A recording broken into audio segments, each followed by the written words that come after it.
आज हम लोग आत्मा पर चर्चा करते हैं। आत्मा क्या है, कहाँ रहती है, शरीर में कहाँ पर रहती है। आत्मा एक सूक्ष्म बिंदु है। एक आत्मा सूक्ष्म ज्योतिर्बिंदु है जो कि जब कहते हैं दिखाई नहीं देता। वो शरीर में अति सूक्ष्म है। भृकुटी के मध्य में निवास करती है। भृकुटी के मध्य में मतलब यहाँ जो सोचने समझने की शक्ति होती है अपनी यहीं पर होती है।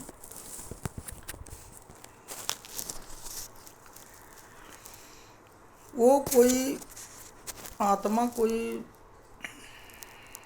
चीज नहीं है, वो एक ऊर्जा है। वो एक ऊर्जा है और बहुत शक्तिशाली है, बहुत ताकत है उसमें। उसी ऊर्जा के ताकत से ये शरीर जो है चलती है। जो ऊर्जा संकेत करते हैं वही ये शरीर के माध्यम से वही कार्य करती हैं।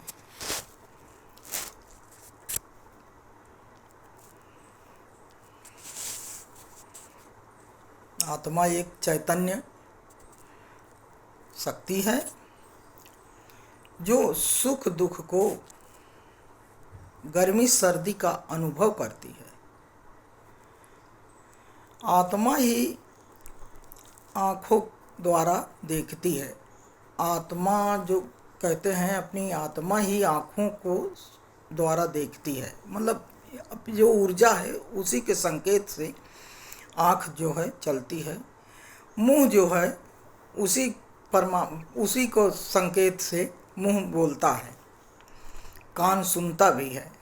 हाथ जो है उसी के संकेत से काम करता है। जो अपना जो संकेत करेगी, अपनी आत्मा जो संकेत करेगी वही ये शरीर के अंग कार्य करते रहेंगे। कानों द्वारा सुनते हैं। जैसे यही जो ऊर्जा है, आत्मा है, यही सबको कंट्रोल भी करती है, कंट्रोल करके रखती है।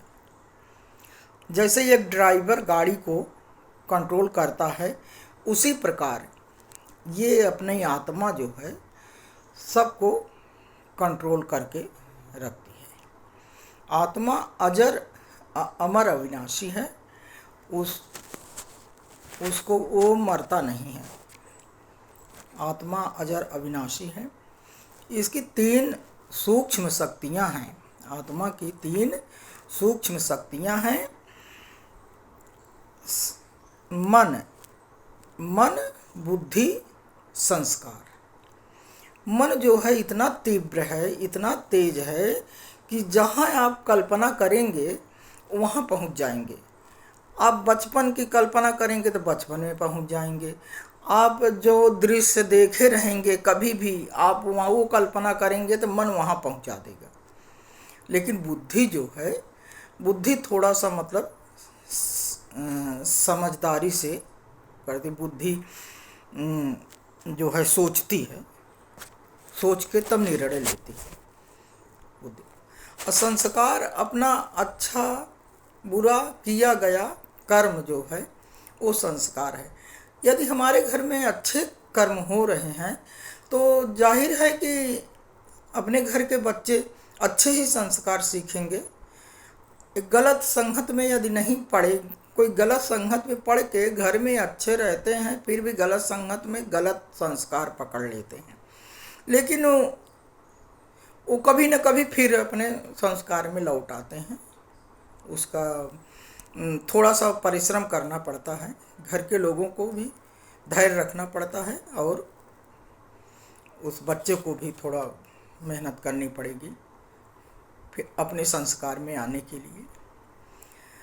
तो संस्कार यही है, किया गया अच्छा बुरा कर्म।